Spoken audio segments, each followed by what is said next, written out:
Hello everyone. Welcome to all of you in FFB Live Chemistry classes. Organic Chemistry start हो चुकी है तुम लोगों की। जो पहला चैप्टर है एनसीईआरटी कोर्स में इंटरमीडिएट 11th क्लास के लिए, उसमें basic concept and basic techniques of organic chemistry, इसके बारे में हमने डिस्कशन शुरू किया है। तो पहले के दो वीडियोस में हमने general introduction, tetravalency of carbon and molecular and condense formula and shape of the molecules, इन सब पे डिस्कस किया है। आज के क्लास में हम इम्पोर्टेंट टॉपिक है इस चैप्टर का, वो है detection of elements in organic compounds and estimation of element in organic compounds.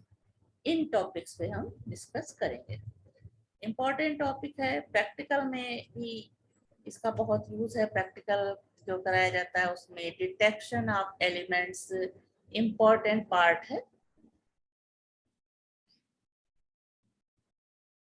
तो हम आज के क्लास में पहले डिटेक्शन ऑफ एलिमेंट्स इस पे डिस्कस करेंगे, उसके बाद एस्टिमेशन ऑफ एलिमेंट यानी कंपोजिशन ऑफ ऑर्गेनिक कंपाउंड्स, कौन सा एलिमेंट कितना प्रेजेंट है, क्या परसेंटेज है उसकी, इस बारे में हम डिस्कस करेंगे।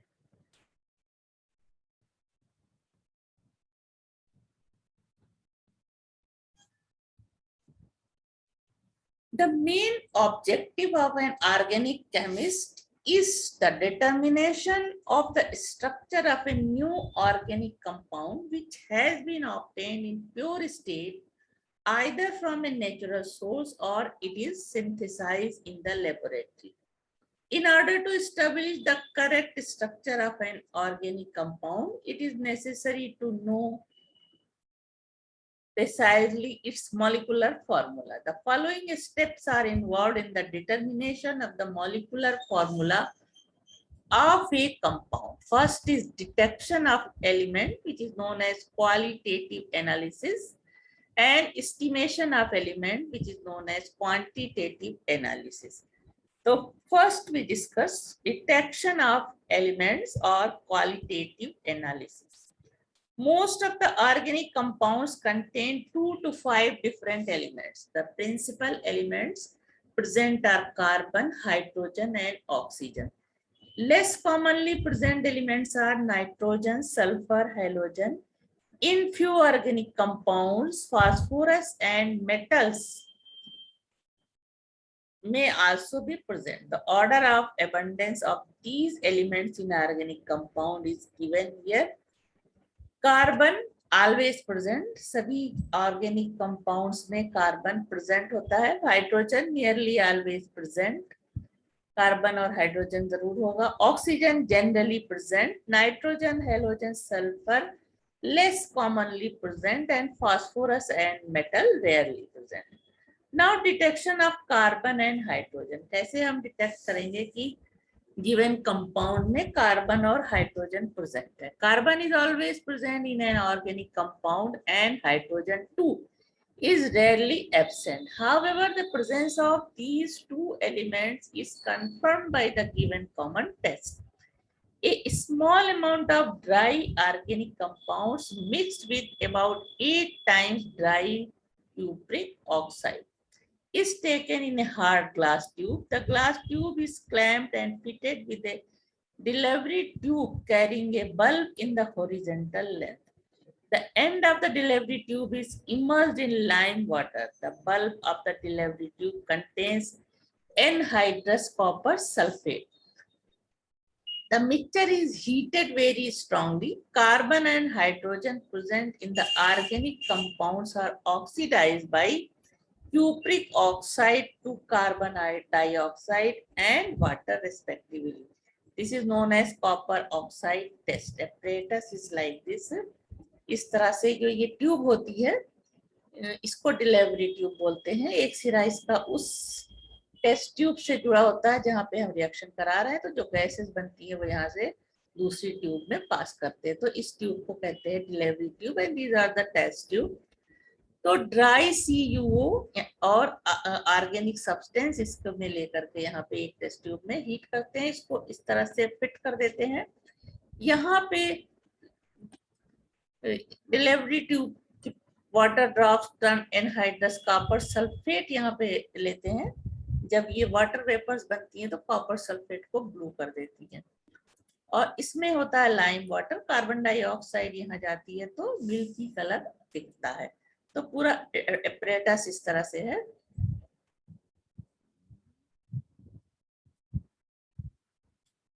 इस तरह से ये पूरा एपरेटस होता है। ओके, सारी बुक्स में मिल जाएगा ये। उसके बाद रिएक्शन किस तरह से होता है, कार्बन और जो ऑर्गेनिक कंपाउंड में कॉपर कार्बन प्रेजेंट है वो क्यूप्रिक ऑक्साइड से रिएक्शन करके कॉपर और CO2 देता है, और H2 जो है वो CuO से रिएक्शन करके कॉपर और H2O। तो ये दो कंपाउंड फॉर्म होते हैं। तो ये बताते हैं कि दिए गया जो भी ऑर्गेनिक कंपाउंड है उसमें कार्बन और हाइड्रोजन प्रेजेंट है। Carbon dioxide turn the lime water milky. जो दूसरी टेस्ट ट्यूब में यहाँ लाइम वाटर है, इसमें कार्बन डाइऑक्साइड इसको मिल्की कर देता है। And water vapours turns anhydrous copper sulphate blue. Diagram में देखा था, water vapours condense on cooler part of the tube. Calcium hydroxide test carbon dioxide से, जो लाइम वाटर है, कार्बन डाइऑक्साइड रिएक्शन करके मिल्की कैल्शियम कार्बोनेट बनाता है, और H2O दूसरी तरफ जो H2O बन रहा है रिएक्शन में हीट करने पे एनहाइड्रस कलरलेस कॉपर सल्फेट को ये हाइड्रेटेड ब्लू कलर के कंपाउंड में, यानी हाइड्रेटेड कॉपर सल्फेट बनता है जिसका कलर ब्लू होता है। तो इससे हम क्या मालूम होता है हमें कि ऑर्गेनिक कंपाउंड्स में कार्बन और हाइड्रोजन प्रेजेंट है। If the substance under investigation is a volatile liquid or gas, the vapors are passed over heated copper oxide kept in combustion tube and the gaseous products are tested as above. If the substance under examination contains sulfur also, the gases evolved are first passed through an acidified solution of potassium dichromate which absorb all the sulfur dioxide and then through lime water which turns milky. तो अगर sulphur भी present है तो इसको पास करते हैं कॉपरिक oxides के पास से, तो ये CuO और SO2 में कन्वर्ट हो जाती है, और यहाँ पे CO2 बनता है, और इसको पास कहाँ करते हैं, पोटेशियम डाइक्रोमेट H2SO4 और एसिडिफाइड पोटेशियम डाइक्रोमेट से रिएक्शन करके, जैसा कि बताया कि पास करते हैं acidified solution of potassium dichromate से, जो इसको एब्जॉर्ब करके क्या बना लेता है, copper sulphate, cupric sulphate and water.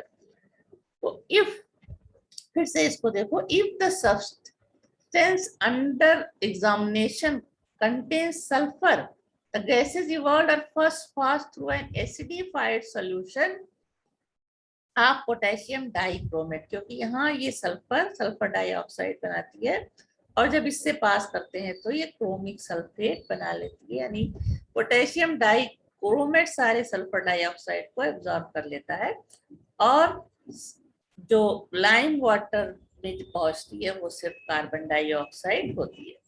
SO2 like CO2 turns lime water milky due to formation of CaSO3। अगर ऐसा नहीं करें तो SO2 भी वही टेस्ट देगा जो कार्बन डाइऑक्साइड देता है। Organic compounds supposed to contain phosphorus are heated with oxidizing agent like sodium peroxide, Na2O2. The phosphorus present in organic compound is oxidized to phosphate. तो अगर सल्फर प्रेजेंट है तो उसको पास करते हैं पोटेशियम डाइक्रोमेट और एसिडिफाइड पोटेशियम डाइक्रोमेट से, जो उसको सल्फर डाइऑक्साइड जो बनती है रिएक्शन में उसको एब्जॉर्ब कर लेता है, और अगर फास्फोरस प्रेजेंट है तब उसे सोडियम पेरोक्साइड से ऑक्सीडाइज कराते हैं या हीट करते हैं साथ में, जिससे कि फास्फोरस जो कि ऑर्गेनिक कंपाउंड में प्रेजेंट है वो फॉस्फेट में ऑक्सीडाइज हो जाती है। Now detection of nitrogen, sulphur and halogen. तो ऊपर के जो टेस्ट बताया उसमें कार्बन और हाइड्रोजन के प्रेजेंस का टेस्ट उस एक्सपेरिमेंट से करते हैं।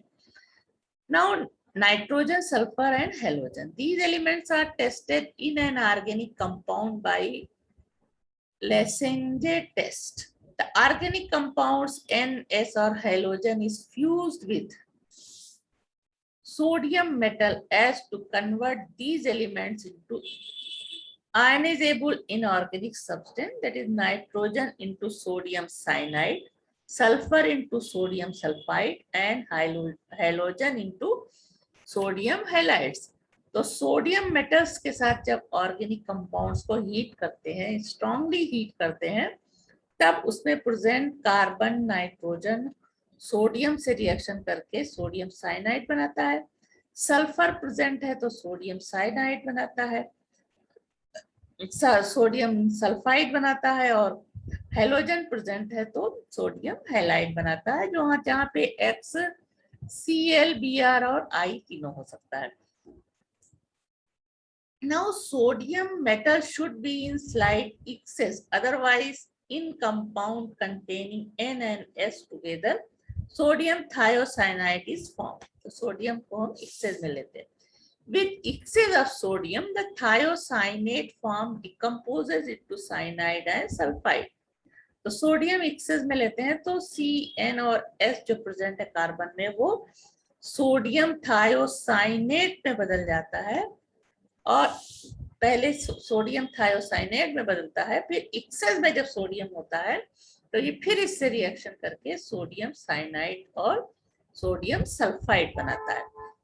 The cyanide, sulfide or halide ions can be confirmed in the aqueous solution by usual test. The aqueous solution is called Leysinge filtrate.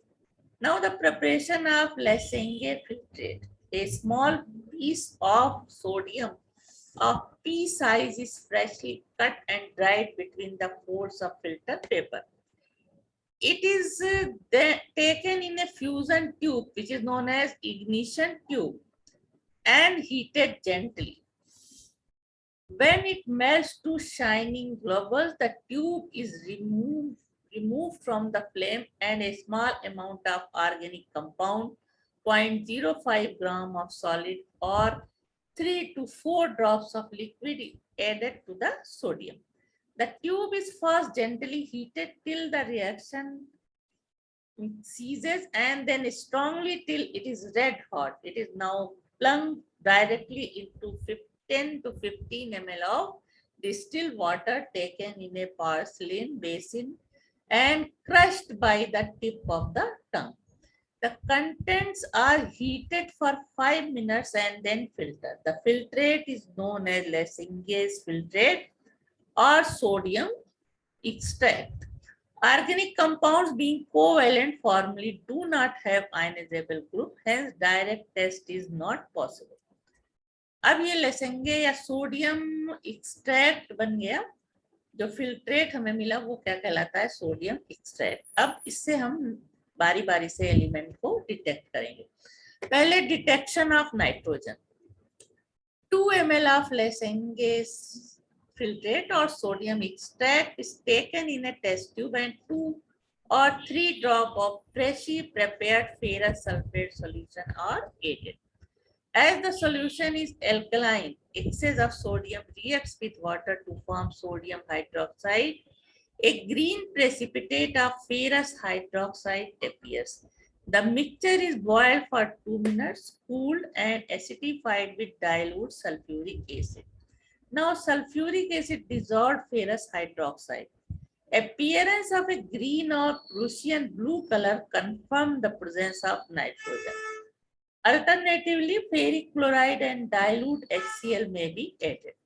Now chemistry of the test. Leysinge filtrate consists of sodium cyanide and sodium hydroxide. Leysinge जो test करते हैं, पहले sodium extract जो बनाते हैं, तो और organic compound उसके साथ हीट होता है, तो ऑर्गेनिक कंपाउंड सोडियम साइनाइड बनाता है और सोडियम वाटर से रिएक्शन करके सोडियम हाइड्रोक्साइड बनाता है।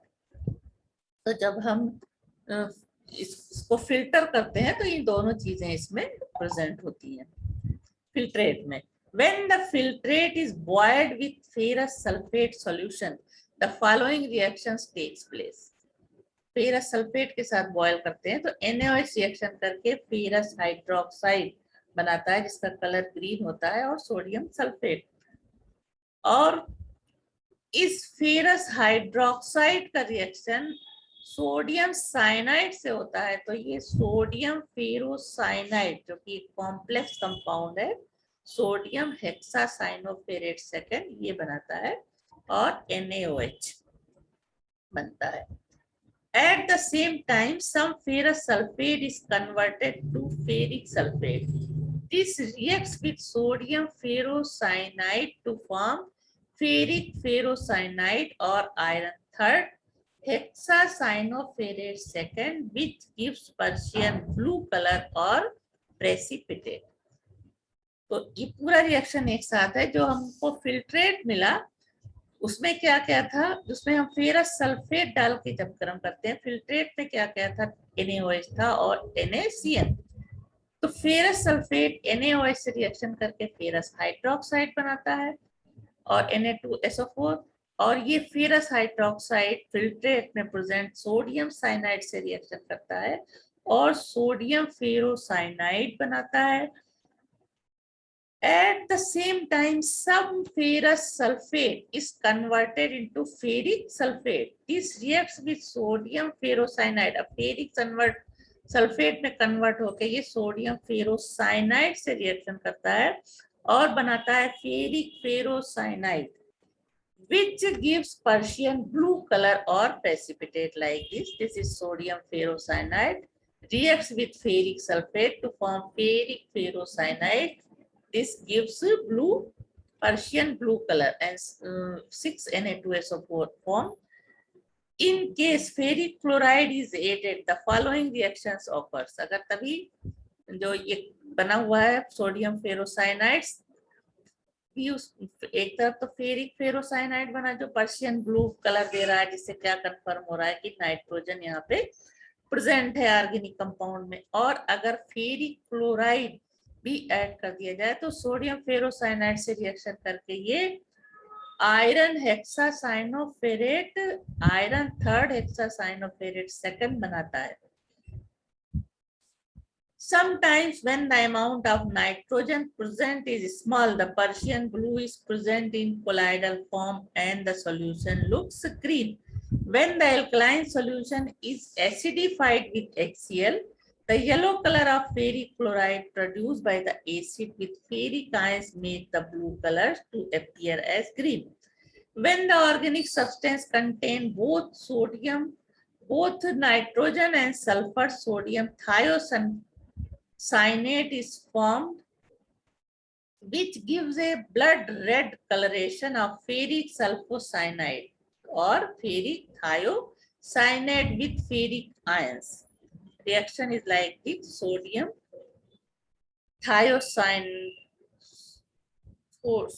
cyanate reacts with ferric chloride.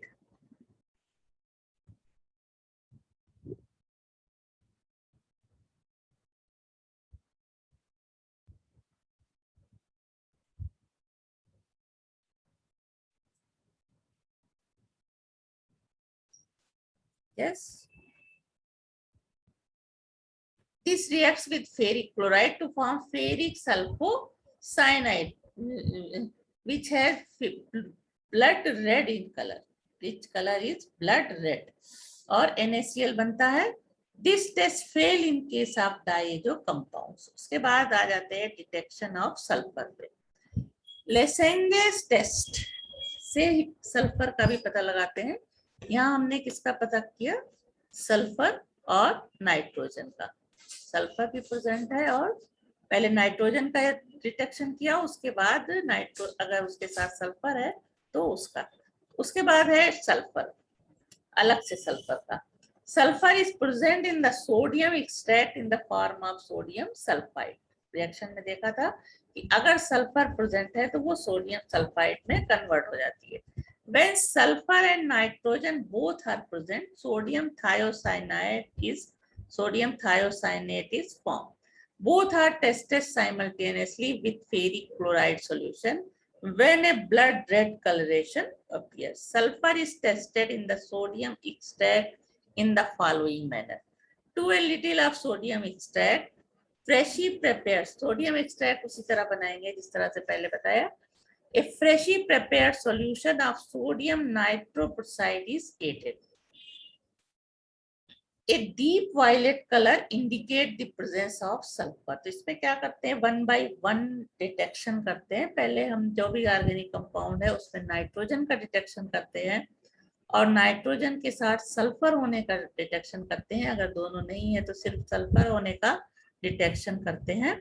तब सोडियम एक्सट्रैक्ट में हम फ्रेशली प्रिपेयर्ड सोडियम नाइट्रोप्रुसाइड ऐड करते हैं, जिससे क्या होता है, डीप वायलेट कलर आता है जो क्या बताता है, प्रेजेंस ऑफ सल्फर. रिएक्शन इस तरह से होता है, सोडियम सल्फाइड सोडियम नाइट्रोप्रुसाइड का ये फार्मूला है. इन दोनों के रिएक्शन से बनता है सोडियम थायोनाइट्रोप्रुसाइड. ये पूरा इसका formula which gives violet colour का कॉम्प्लेक्स बनता है, या ये कॉम्प्लेक्स पर्पल कलर का दूसरा कॉम्प्लेक्स इस तरह से बनता है. To another test portion of sodium extract, a few drops of acetic acid and lead acetate are added. A black precipitate of lead sulfide is formed. तो एक दो पोर्शन कर लेते हैं सोडियम एक्सट्रैक्ट का. एक में हम क्या डालेंगे, lead acetate, drops of acetic acid and lead acetate डालेंगे. तो जिससे कि लेड, अगर सल्फाइड प्रेजेंट है तो लेड सल्फाइड का ब्लैक प्रेसिपिटेट बनेगा और सोडियम एसीटेट अलग हो जाएगा.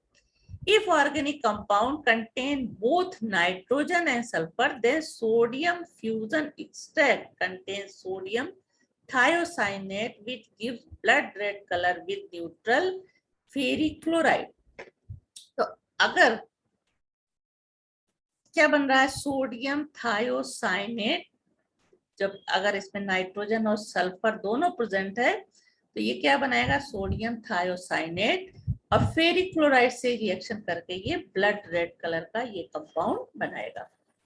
Sodium fusion extract does not contain free cyanide ion, hence it does not gives Prussian blue test. If excess sodium is present in the preparation of sodium fusion extract, then sodium thiocyanate is decomposed. इस तरह से sodium access में होता है तब ये decompose हो जाता है और सोडियम साइनाइड और Na2S बनाता है. Sodium fusion extract now can be tested for free sulphide and cyanide ions. Now come on detection of halogen. ये भी लेसेंगेस टेस्ट से होता है. Chlorine, bromine and iodine are present in the sodium extract in the form of sodium chloride, sodium bromide and sodium iodide. अगर ऊपर जो test हैं वो जो सोडियम एक्सट्रैक्ट बनाया उससे नहीं आते तब हम हैलोजन का टेस्ट करते हैं, यानी नाइट्रोजन और सल्फर अगर डिटेक्ट नहीं हुए तब हम इस पे आते हैं हैलोजन टेस्ट पे.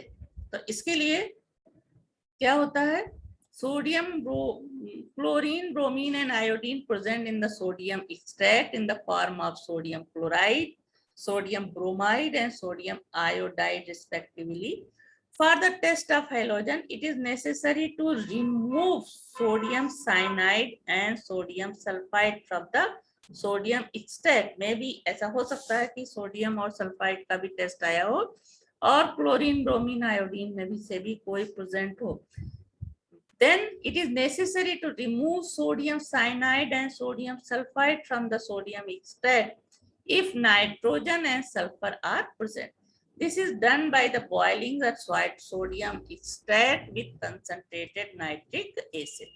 सोडियम एक्सट्रैक्ट को कंसंट्रेटेड नाइट्रिक एसिड के साथ बॉयल करेंगे तो NaCN Na2S का रिएक्शन होकर के NaCN से होगा तो N सोडियम नाइट्राइड और HCN ये यानी बाहर हो जाएगा, नाइट्रोजन बाहर हो जाएगा. सोडियम सल्फाइड प्रेजेंट है नाइट्रिक एसिड से रिएक्शन करके सोडियम नाइट्राइड बनेगा और H2S यानी सल्फर और नाइट्रोजन दोनों एज ए गैस बाहर निकल जाएंगे.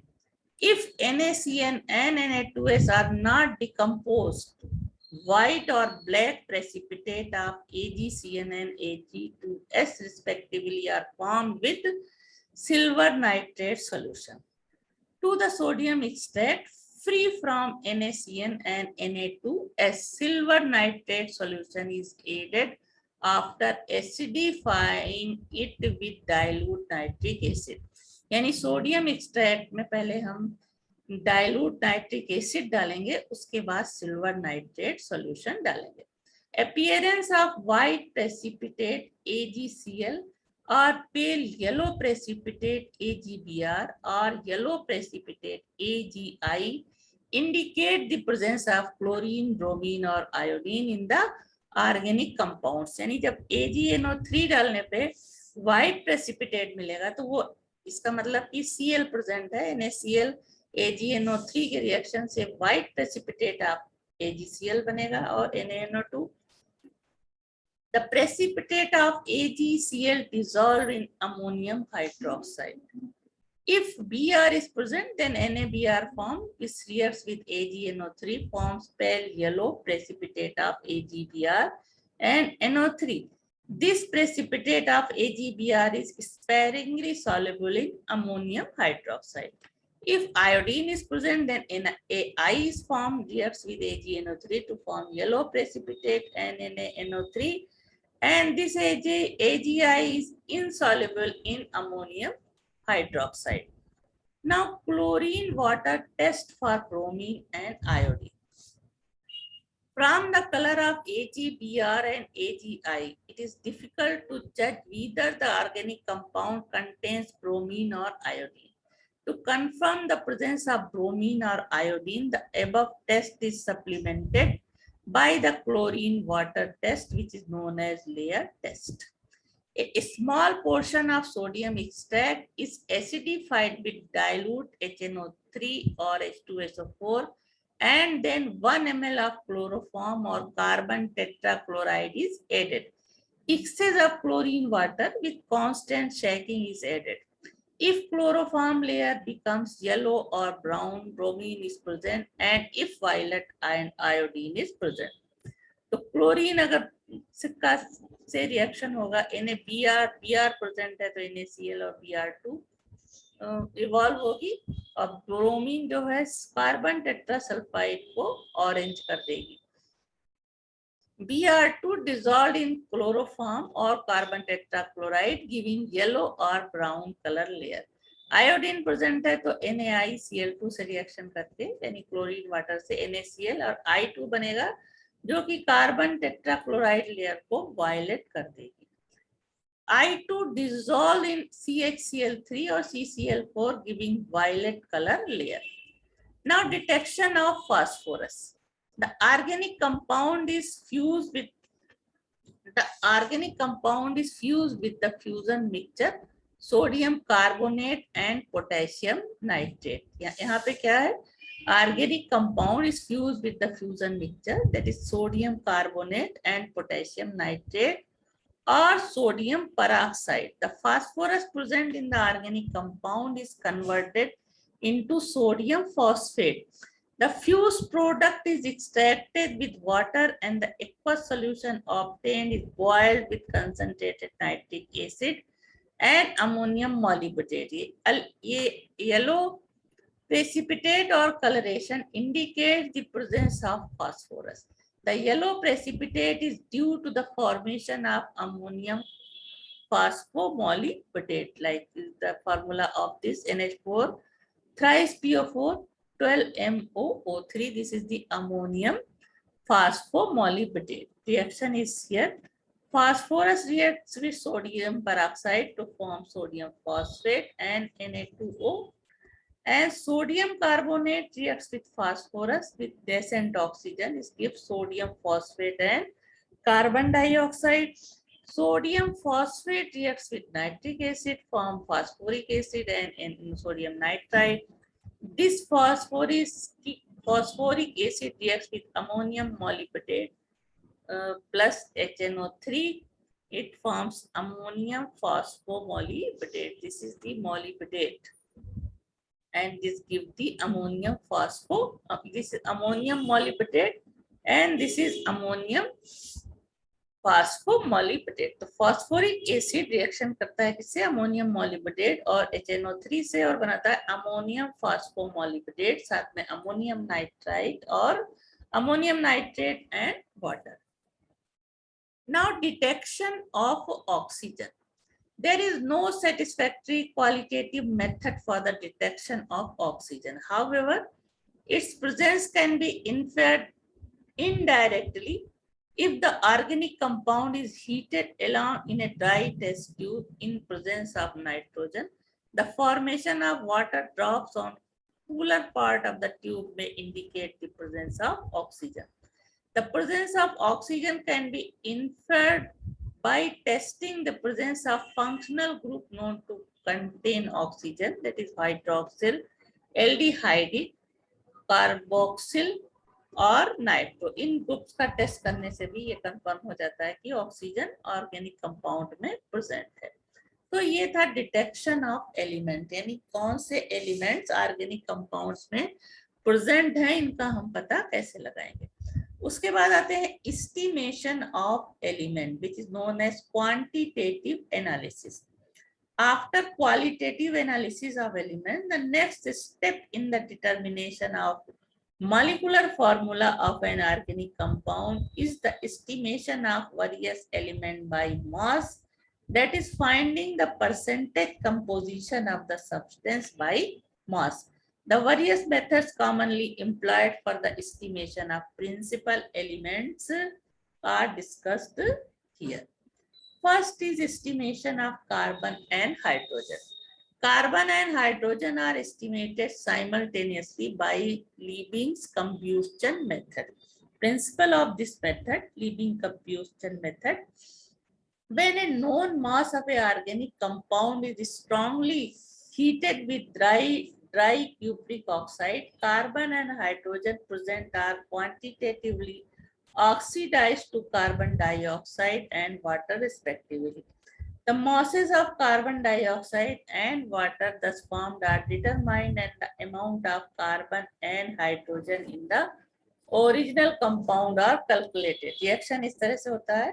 ऑर्गेनिक कंपाउंड जिसमें कि X और Y प्रेजेंट है, इसको ऑक्सीजन की प्रेजेंस में हीट करते हैं in the presence of copper oxide. तो ये कार्बन डाइऑक्साइड ऑर्गेनिक कंपाउंड जो इसमें प्रेजेंट है, कार्बन जो है वो कार्बन डाइऑक्साइड और हाइड्रोजन वाटर के फॉर्म में appear होता है. Apparatus, complete set of the apparatus used for the estimation of carbon and hydrogen is here. इस तरह से एयर और ऑक्सीजन यहाँ पे प्रोवाइड करते हैं. एक जो दो बॉटल दिखाए हैं, इसमें एक में KOH होता है और एक में कंसंट्रेट H2SO4, और दूसरा ये है कंब्यूशन ट्यूब, यहाँ पे सब्सटेंस होता है और ये CuO है.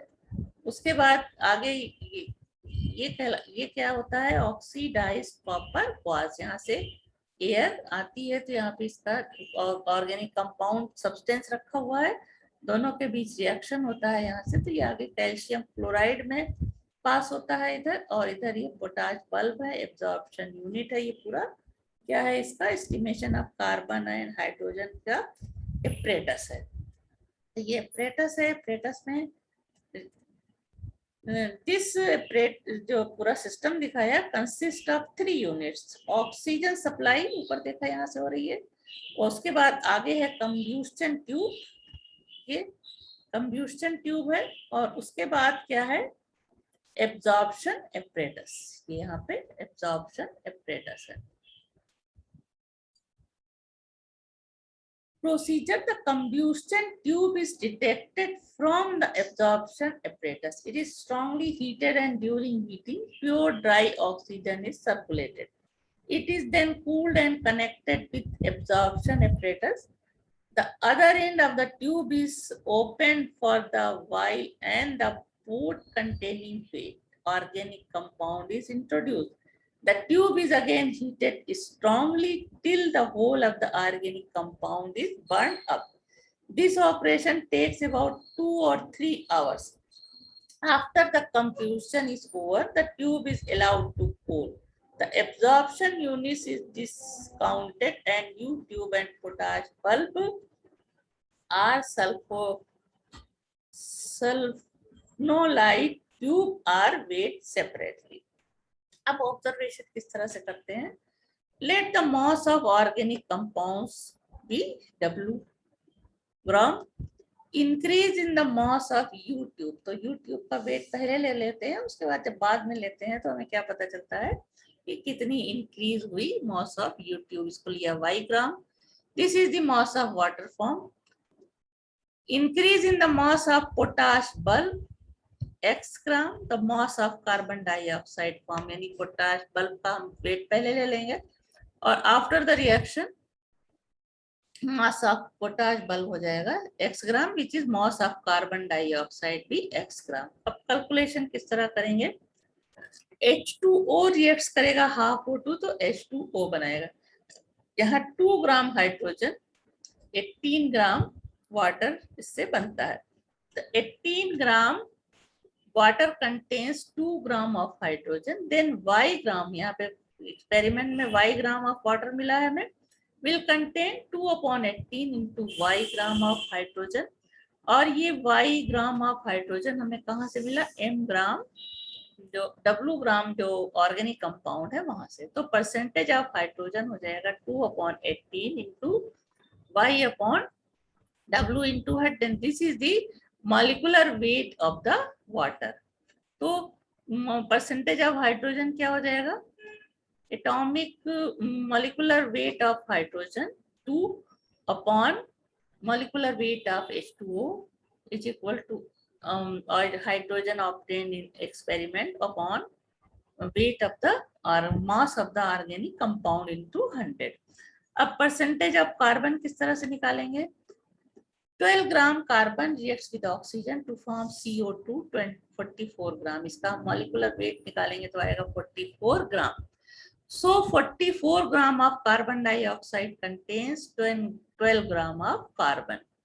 Then X gram of carbon dioxide जो हमें obtain हुई है W ग्राम organic compound से, तो X gram of carbon dioxide will contain 12/44 into X gram of carbon. Now percentage of carbon.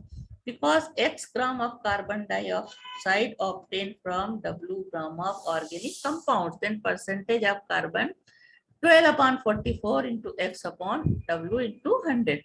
This is the atomic weight of the carbon upon molecular mass of the carbon dioxide into carbon dioxide obtained in experiment upon mass of the carbon dioxide obtained upon organic compounds, mass of the organic compounds into 100. तो ये पूरे formula होगा.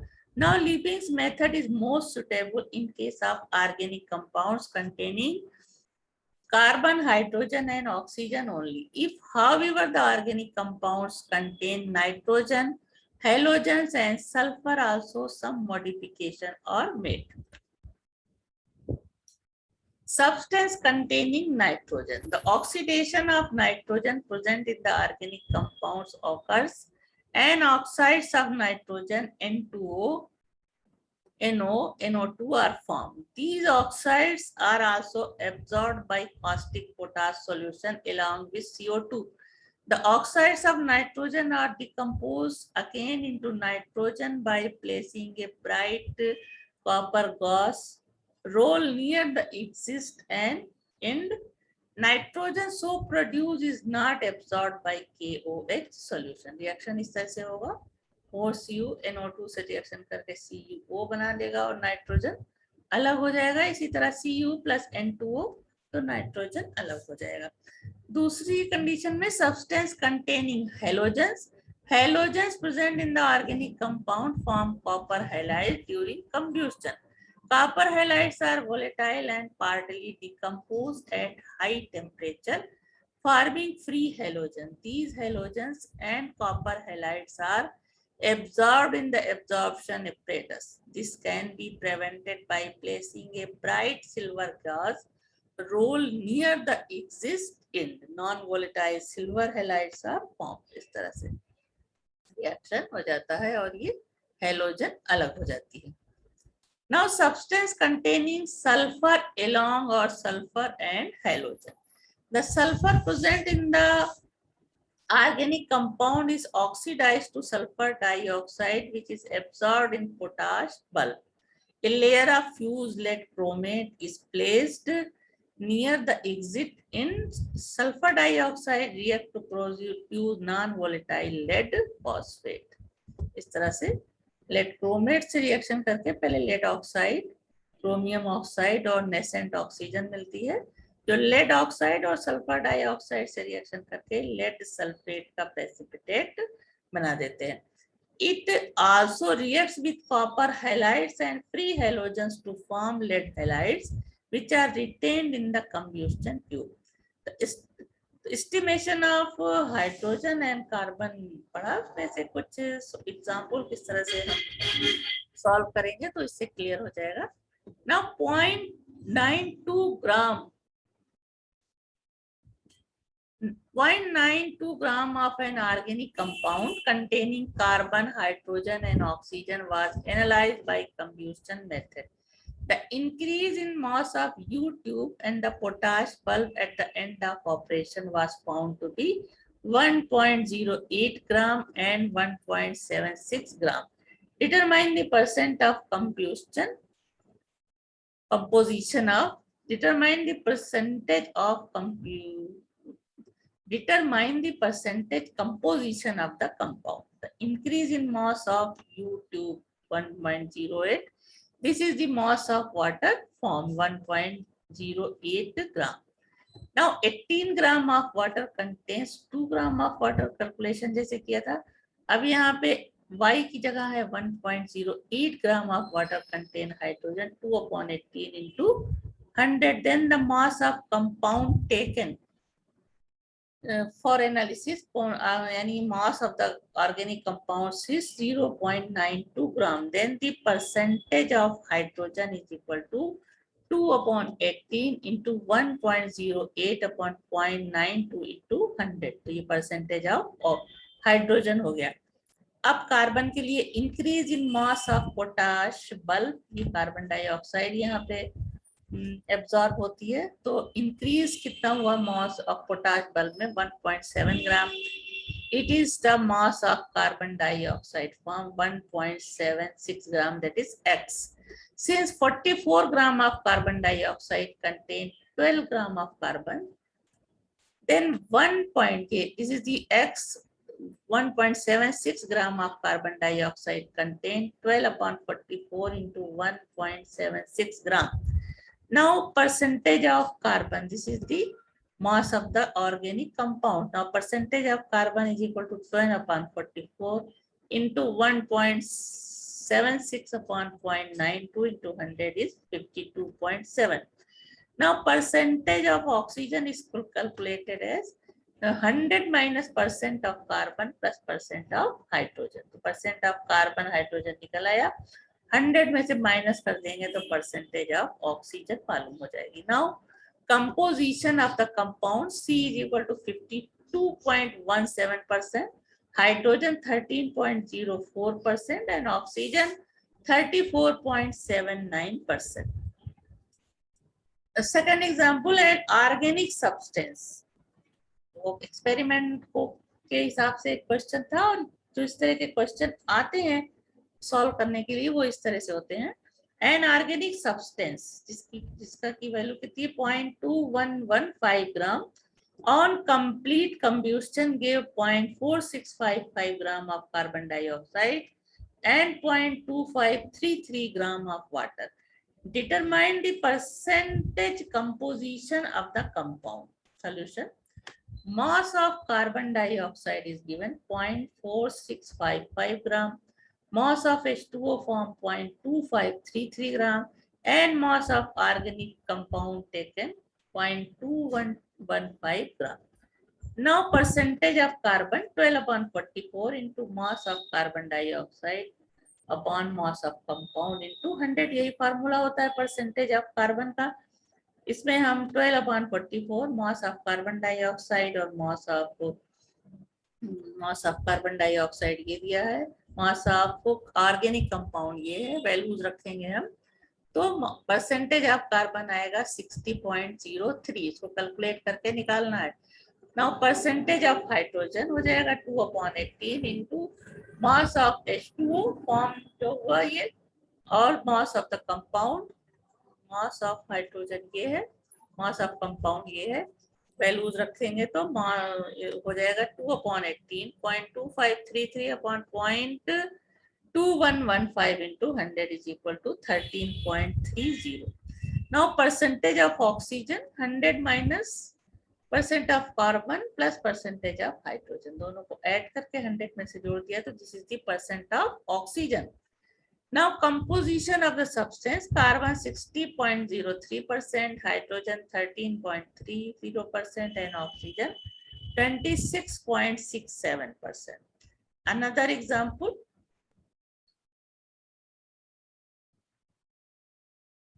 on complete combustion 0.246 gram of an organic compound gave 0.198 gram of carbon dioxide and 0.1014 gram of water. Determine the percentage composition of carbon and hydrogen in the compound. So percentage of carbon is equal to 12/44 into mass of carbon dioxide upon mass of compound into 100, सारी values रख के calculate करोगे तो आएगा 21.95।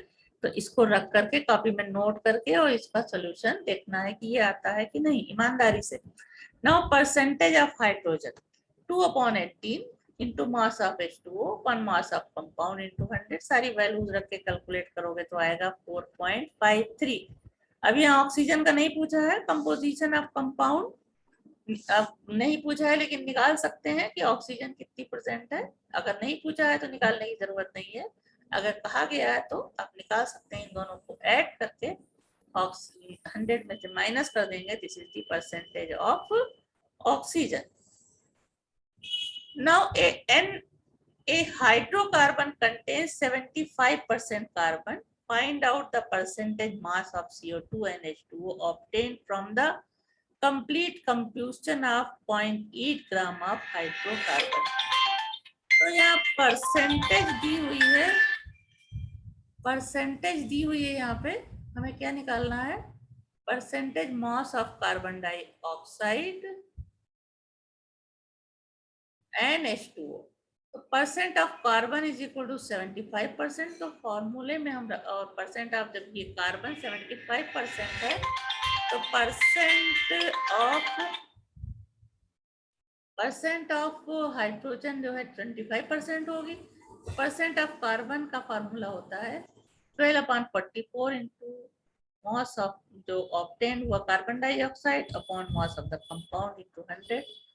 ये हो जाएगा 75% है कार्बन, तो यहाँ रख दिया सारी वैल्यूज, ये दिया हुआ है। सिर्फ हमें मास ऑफ कार्बन डाइऑक्साइड निकालना है, जो कि इसमें रखने पे, सारी वैल्यू रखने पे हम W कैलकुलेट कर सकते हैं। उसी तरह परसेंटेज ऑफ हाइड्रोजन हो गया 25, और बाकी ये फार्मूला है, इसमें सारी वैल्यूज रखेंगे तो WH2O निकल आएगा 1.8 ग्राम।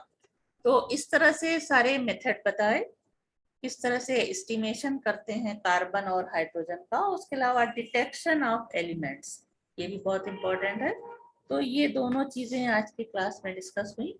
इसके बाद अब जैसे डिटेक्शन तो सारे एलिमेंट्स का हो गया, लेकिन एस्टिमेशन सिर्फ कार्बन और हाइड्रोजन और ऑक्सीजन का हुआ है। नेक्स्ट क्लास में हम estimation of nitrogen, sulphur, phosphorus, इन सारी चीजों का हम नेक्स्ट क्लास में डिस्कस करेंगे।